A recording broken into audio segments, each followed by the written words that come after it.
Muito bom dia, meu querido Carlos Zacarias. Bom dia, Zé Eduardo. Bom dia, Camille, equipe do Estúdio Ouvintes da Metrópole. Pois é, como você está dizendo, não tem São João na Bahia. Quem imaginaria, né? Só a gente se beliscando para saber o porquê de não ter São João na Bahia, em todo o Nordeste, pelo segundo ano consecutivo. Quem, em sã consciência, 3, 4, 5 anos atrás, imaginaria que isso iria acontecer? E sem São João e com Copa América. Vejam um absurdo, Zé. Ontem nós fomos surpreendidos com essa notícia, né, que com a recusa da Argentina e com a impossibilidade da Colômbia, que iam sediar a Copa América, né, duplamente, né, dois países sediando a Copa América pela primeira vez, né, a Colômbia passando por protestos muito intensos, né, esteve passando por protestos intensos em função da reforma tributária proposta pelo governo, e a Argentina com um crescente dos casos de Covid-19, né, é um crescente, mas diga-se de passagem, menor do que o que acontece no Brasil. Então, a Conmebol resolveu consultar a Argentina, e a Argentina disse que não tinha condição de realizar a Copa América lá, e fomos surpreendidos porque o governo Bolsonaro assinou com essa possibilidade. Né? Nós aqui, os espectadores, os brasileiros, os cidadãos, as pessoas todas que estão esperando a vacina, não há vacina em Salvador para a primeira dose há vários dias consecutivos, nós só estamos aplicando a segunda dose, é possível que isso aconteça em várias partes do país, e nós estamos correndo o risco de trazer aqui delegações de 9 países, né, porque são 10 países, 10 seleções de países a participar da Copa América, com delegações que chegam a quase 70 pessoas para participar de uma Copa América que já foi cancelada no ano passado e que não tinha motivo nenhum para acontecer este ano. Então, é uma surpresa, quer dizer, é uma surpresa atrás da outra, e diga-se de passagem, surpresas muito negativas. A gente queria que houvesse o São João, porque é uma festa tradicional, uma festa muito importante para a economia do Estado, como você bem pontuou aí, né, para a cultura do Estado como um todo, não só para a economia, mas para a memória afetiva desse Estado. A gente não vai ter São João pelo segundo ano consecutivo. Se a gente não tomar cuidado, nós não vamos ter carnaval no ano que vem, no início do ano que vem, e este governo quer fazer a Copa América. Né? Do jeito que vai, Zé, o que vai acontecer é que o Brasil, como celeiro da Covid, como covidário a céu aberto, aos olhos do mundo, vai esgotar todas as letras, as 24 letras do alfabeto grego, né, porque não vai ser possível nomear tanta cepa nova que pode vir a surgir aqui com tanta irresponsabilidade. É lamentável que isso esteja acontecendo, é correta a decisão do governador do estado da Bahia, né, que acho que, em princípio, é um pouco desavisado, também um pouco de surpresa, achou que podia acontecer, mas depois se deu conta do absurdo e já negou. Né? Imagine só, a Fonte Nova não tem jogo do Bahia, né? Que é o time da primeira divisão, está fazendo um jogo em Pituaçu, fez pela Copa do Nordeste, fez pela Copa do Brasil, vai fazer pela Copa do Brasil hoje, outro jogo. E a Fonte Nova é um hospital de campanha necessário ao tratamento da Covid, é posto de vacinação importante da cidade, e não pode ser agora desmobilizado em função da necessidade de uma Copa América. E as pessoas não estão preocupadas com a Copa América, Zé Eduardo. As pessoas estão preocupadas com a vacina, né? As pessoas querem vacina no braço e comida na mesa. É isso que importa, e não futebol, não circo, para entreter a população. Querido Carlos Zacarias, historiador, doutor em História, professor da UFBA, especializado em História Política. Mas a Câmara Federal pode fazer algo, alguns deputados já estão levantando voz aí para judicializar e proibir. Passa pela Câmara ou o presidente pode baixar o decreto, vai ter e acabou? E assim está ótimo para mim. Infelizmente, o presidente não pode, em última instância, mandar em tudo. Né? Imagine só se ele for determinar que vai ter e acabou e impor aos estados que abriguem a Copa América, impor à sociedade como um todo que abrigue a Copa América. Né? A Copa América é uma coisa organizada por uma entidade privada, que é a Conmebol. A CBF é outra entidade privada que fez essa articulação junto ao presidente Jair Bolsonaro, que supostamente aceitou, né? Embora o próprio governo federal tenha saído em seguida dizendo que não recebeu ainda a formalização do convite, então não está definido o que vai ser feito aqui. O Luiz Eduardo Ramos, o ministro da Casa Civil, já disse isso. Mas assim, a gente sabe que é o governo testando aí para ver se isso é popular ou não, né? Se emplacar, ele vai adiante. Eu acho, Zé Eduardo, que o governo deve recuar, porque, claro, isso vai ser judicializado, porque, em última instância, o STF pode resolver em função da saúde pública, em função da gravidade da crise sanitária que nós estamos atravessando. O STF pode decidir pela não realização da Copa América, mesmo se o presidente acolher isso aqui, mesmo se alguns estados disserem que querem abrigar, né, como São Paulo já se colocou à disposição. Não sei se outro estado se colocou à disposição, mas São Paulo já disse que poderia realizar a Copa América lá, e o STF pode decidir que não é possível realizar um evento esportivo dessa dimensão em plena crise sanitária, quando mais de 1.800 pessoas morrem por dia, em média, neste país, Eduardo. Então, não é possível que isso aconteça, como os deputados já disseram, vão judicializar isso, e o Bolsonaro não tem a última palavra, mas ele certamente está testando para ver em que medida a Copa América no país lhe traz ganhos ou lhe traz ônus. Não é estranho São Paulo aceitar inimigo número 1 do presidente da República e São Paulo aceitar a Copa América? Como é que você analisa isso aí? Dória aceitando a Copa América dentro do seu estado? Olha, Dória também é alguém que testa muito a forma como as ações deles vão repercutir, né? Nós vimos aí a condução da pandemia pelo estado de São Paulo, uma condução dentro da racionalidade, dentro dos parâmetros sanitários recomendados pelas autoridades mundiais. Mas o João Dória, que foi apoiador de Bolsonaro lá no passado, que hoje é inimigo de Bolsonaro, não diria o inimigo número 1, mas é alguém que pleiteia voos mais altos, né, e bate de frente com o Bolsonaro, porque corre numa faixa de eleitorado que é muito semelhante ao de Bolsonaro. O João Dória fez na gestão da pandemia tudo aquilo que certamente não era recomendável se fazer, né? Não é que ele politizou o tema da vacina, o tema da vacina já é um tema político por si só. Porque, claro, depende de decisões políticas, né? Mas o João Dória usou do marketing, que é muito característico da sua atuação, para poder promover a vacina como se fosse uma coisa de São Paulo e não do Instituto Butantan. Claro que tem o investimento dele, claro que tem a capacidade dele perceber a importância da vacina, mas o Instituto Butantan é um instituto do país, né? Um instituto de larga tradição, como é a Fiocruz, e não é por causa e efeito do brilho de João Dória. Então ele politizou nesse espírito, nesse sentido, dando entrevistas exatamente na hora que os principais de jornais de TV entravam no ar para entrar ao vivo, né, falando da coisa da vacina. Então ele fez isso com a vacina e, claro, está fazendo aqui também em relação a Conmebol, né, porque uma parte das justificativas é que o futebol não parou no Brasil. É como se a gente pudesse justificar um erro pelo outro. O futebol deveria ter parado no Brasil, como parou no ano passado. O futebol voltou.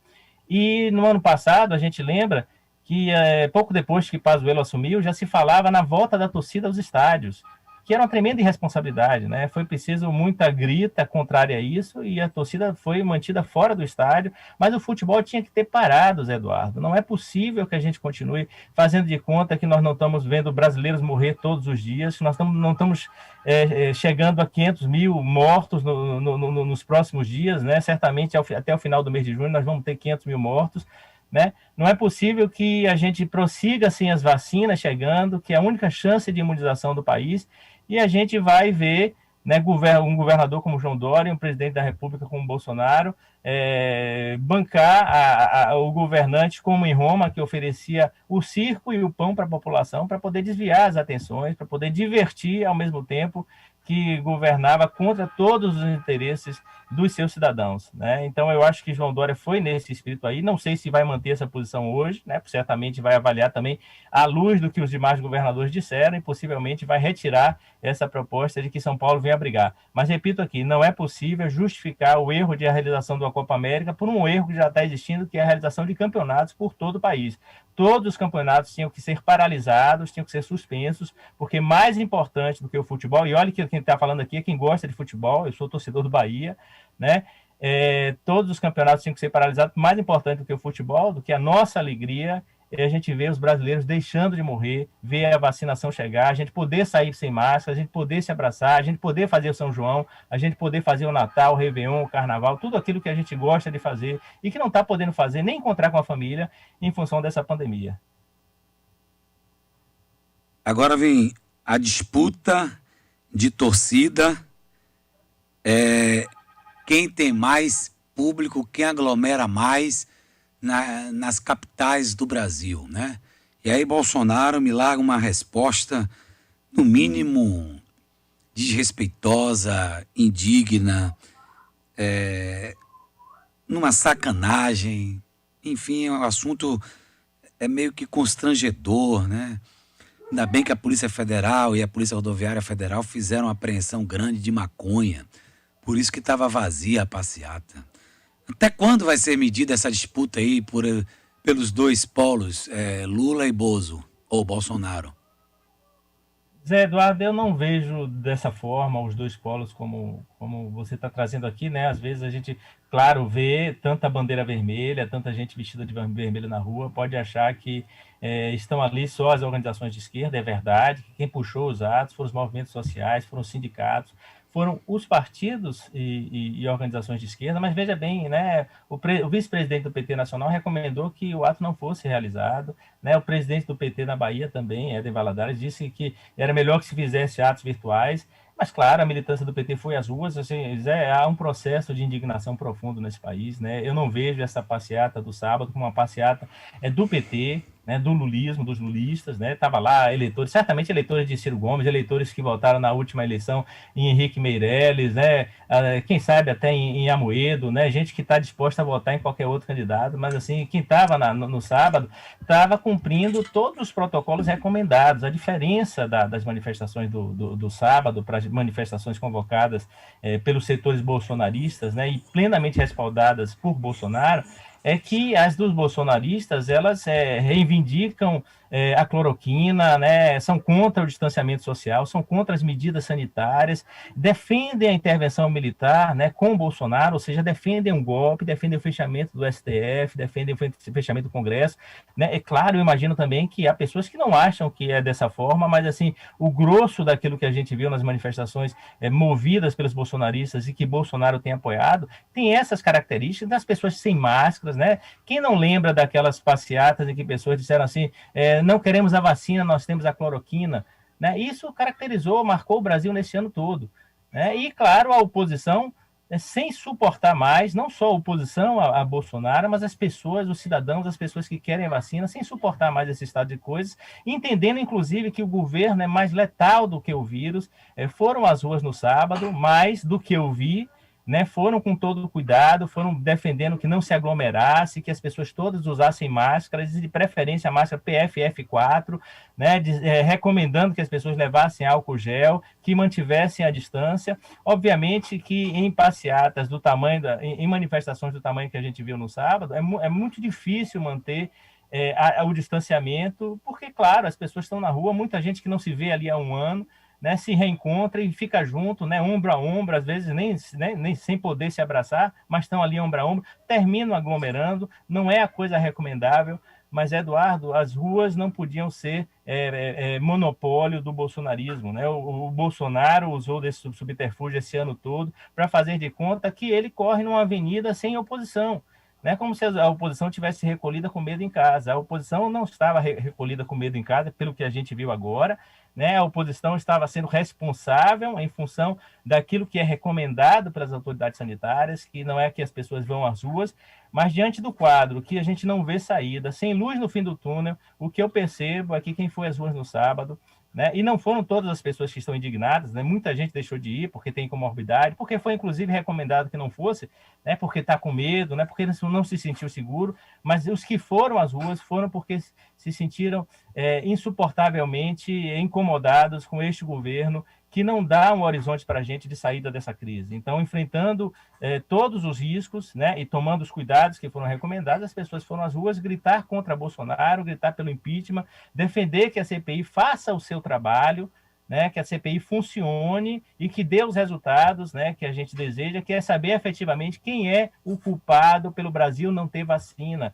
quem é o culpado pelas 470 mil mortes que nós temos no país, né, quem é o culpado pelo fato de que essa pandemia neste país vai produzir novas cepas e a gente não vê horizonte possível de escape. Quem é o culpado por tudo estar fechado, né?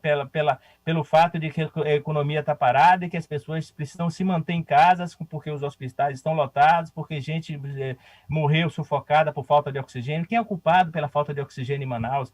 Né? A CPI precisa dar esses resultados e as pessoas que foram às ruas no sábado também reivindicavam isso. Então, eu não acho que é exatamente uma polarização. Vamos ver como é que as coisas vão acontecer nos próximos dias, né? Como é que esse movimento, se ele vai certamente se manter, se vai haver novas convocações, quem é que está convocando, né? Eu não vi Lula fazer convocação, né? Só para ser claro, talvez ele não tenha feito convocação também porque não quer se implicar com aquilo que vem sendo recomendado, inclusive pelo PT, que as pessoas fiquem em casa, mas é incorreto, né? Os senadores bolsonaristas disseram assim, não, porque a esquerda perdeu a moral para criticar as aglomerações. Eu não vejo dessa forma, não perdeu a moral porque defendeu o distanciamento, defendeu o uso de máscaras e defende a vacina porque defende a vida. Então, quem está dizendo isso no Senado está tentando confundir as coisas, está tentando jogar para a torcida, para a sua base fanatizada, e claro que vai continuar acreditando, mas nós temos que ser racionais e entender que não podemos misturar alhos com bugalhos, porque são coisas muito distintas. Ok, meu querido Carlos Zacarias, historiador, doutor em História, professor da Universidade Federal e especializado em História Política. Um abraço, um bom dia, uma boa terça, meu amigo. Bom dia para vocês, Eduardo. Bom dia a todos os ouvintes da Metrópole. Até a próxima semana.